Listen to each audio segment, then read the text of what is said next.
बहुत समय पहले गांव में दो भाई रहते थे। गांव का नाम टुनकपुर था। एक का नाम किशन और दूसरे का नाम सौभाग था। सौभाग के पास बहुत खेती थी, वहीं दूसरी तरफ किशन के पास थोड़े ही खेत थे। किशन खेतों पर काम करके थोड़ा बहुत कमाता था, इसलिए उसकी घर की हालत ठीक नहीं थी। उसके घर में उसकी पत्नी थी, उसका नाम राधा था। राधा अपने पति का बहुत साथ देती थी। दूसरी ओर सौभाग के खेतों में मजदूर काम करते थे। सौभाग के पास बहुत धन दौलत और संपत्ति थी और वो किशन का बड़ा भाई था। पर सौभाग बहुत अहंकारी था। उसको अपनी संपत्ति पर घमंड था। वह अपने छोटे भाई किशन की हालत जानता था, पर वह उसकी कोई मदद नहीं करता था। वहीं किशन गरीब था, बहुत ईमानदार और दयालु था। एक दिन किशन घर से खेतों पर जा रहा था। तभी राधा कहती है, सुनो जी, आज शाम को खाने का राशन लेके आना। घर में खाने को कुछ भी नहीं है। ठीक है, देखता हूँ, शाम को कुछ लेके आता हूँ। फिर किशन घर से निकलकर सोचता है कि मेरी पत्नी कितनी अच्छी है, मैं इसको भरपेट खाना भी नहीं खिला सकता। रास्ते में चलते चलते उसका भाई सौभाग्य किशन को मिलता है। सौभाग्य का आज एक मजदूर जो खेत पर खुदाई करता था वह नहीं आया था। तो सौभाग्य सोचता है क्यों ना वह खुदाई किशन से करवा ली जाए। इसलिए वो किशन से बोलता है, सुनो किशन, क्या तुम मेरे खेतों में खुदाई कर सकते हो? भैया मैं कर देता, पर आज मुझे मेरे खेतों में भी खुदाई करनी है। पहली बार किशन, तुमसे तुम्हारे बड़े भाई ने कोई काम बोला और तुम मना कर रहे हो।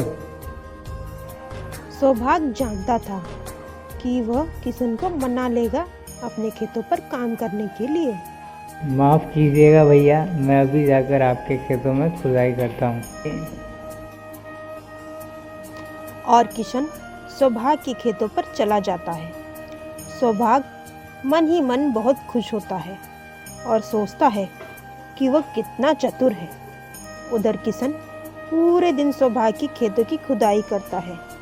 जब वो घर की ओर जा रहा होता है तो उसको राधा की बात याद आती है। वो बहुत दुखी हो जाता है और नदी किनारे बैठ जाता है और फूट फूट कर रोने लगता है। वह सोचता है कि वो इस नदी में कूदकर जान दे दे। जैसे ही वह नदी में कूदने वाला होता है, उतनी ही देर में एक तेज चमक होती है और किशन डर डर कर पीछे हटता है। चमक खत्म होती है। किशन को एक लकड़ी दिखाई देती है जिसके कंधे व पर निकले हुए होते हैं।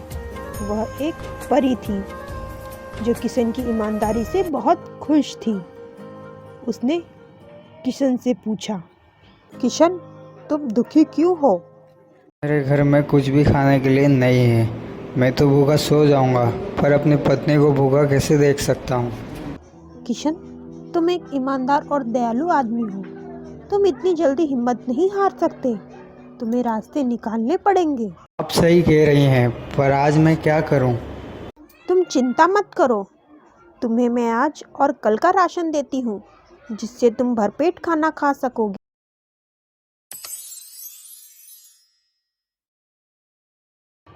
किशन बहुत खुश होता है। वह उस परी को धन्यवाद कहता है और राशन ले लेता है। अब परी गायब हो जाती है। किशन खुश होकर घर की ओर जा रहा होता है। तभी रास्ते में एक बूढ़ा आदमी मिलता है जो रो रहा होता है। तो उसे देख किशन रुकता है और पूछता है, आप क्यों रो रहे हो? बूढ़ा आदमी बोलता है, मेरे पास खाने के लिए कुछ भी नहीं है और मैं 2 दिन से भूखा हूँ। क्या तुम मेरी मदद करोगे? तो आप मेरा आधा राशन ले लो। बूढ़ा किशन को आशीर्वाद देता है। किशन राशन देकर घर पहुंचता है और अपनी पत्नी को बचा हुआ राशन देता है और उसकी पत्नी खाना बनाती है। खाना बनाते समय वह पूरी कहानी राधा को सुनाता है और राधा यह सुनकर कहती है, बहुत अच्छा किया आपने जो उनको राशन दे दिया।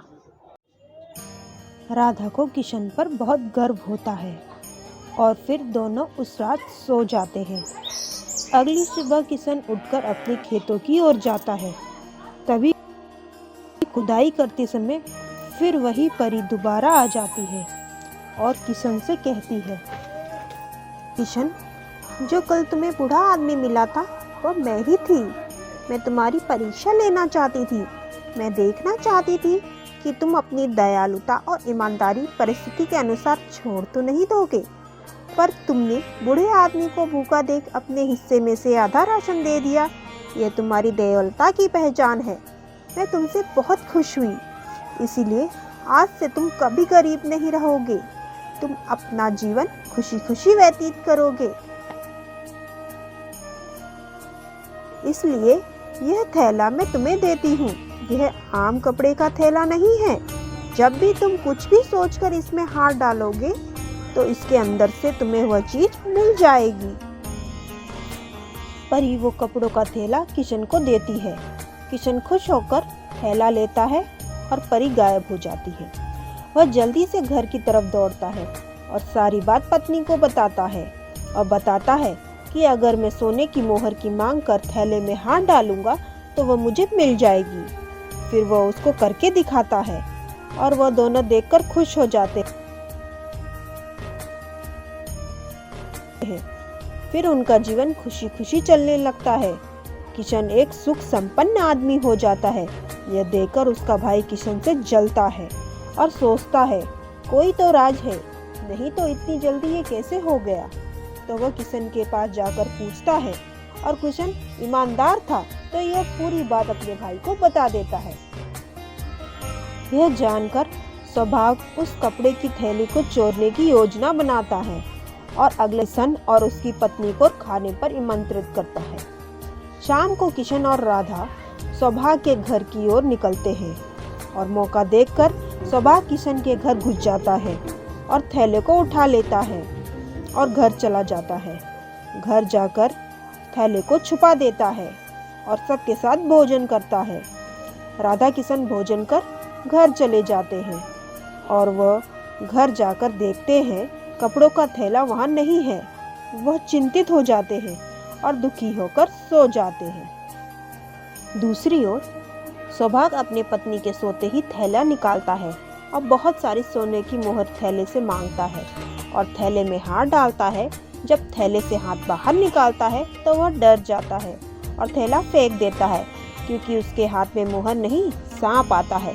तो वह समझ जाता है कि यह थैला परी ने बस मेरे भाई को ही दिया है और उसे पछतावा होता है। वह सुबह जाकर किशन को थैला देकर उससे अपनी गलती की माफ़ी मांगता है और किशन अपने भाई को माफ़ कर देता है और वह फिर एक साथ एक घर में रहने लग जाते हैं और खुशी खुशी अपना जीवन व्यतीत करते हैं।